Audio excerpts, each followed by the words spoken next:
Bugun chorshanba. Yoz issiq kunlarida yuzingizni tonalniy bilan big'intirib tashlashni xohlamaydigan qizlar bu videoni o'tkazib yubormaylar. Sizlarga ham foydali bo'lib qolishi mumkin. Birinchi o'rinda Selimax mana shu toneri bilan yuzimizni albatta namlantira olamiz. Yuzi quruq va kombinirованный qizlar uchun juda ham ideal toner. Yuzni namlaydi va teri baryerini tekislashga yordam beradi.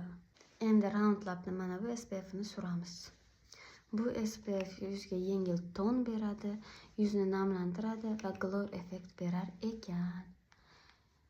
Bitta SPF kremdan yana nima kutish mumkin qizlar, menga aytinglarchi. To'g'rimi?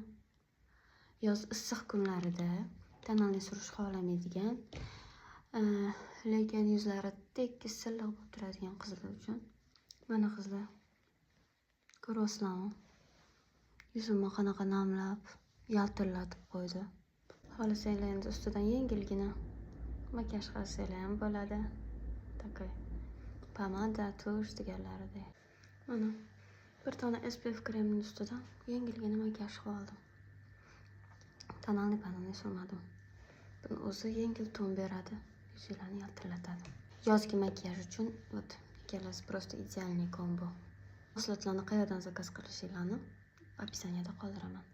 O'tib direktiga yozsanglar, javob beradilar. Ular Telegram yurgizadilar, Instagram uchun yurgizmaydilar. Kamerani yaxshi ko'rma.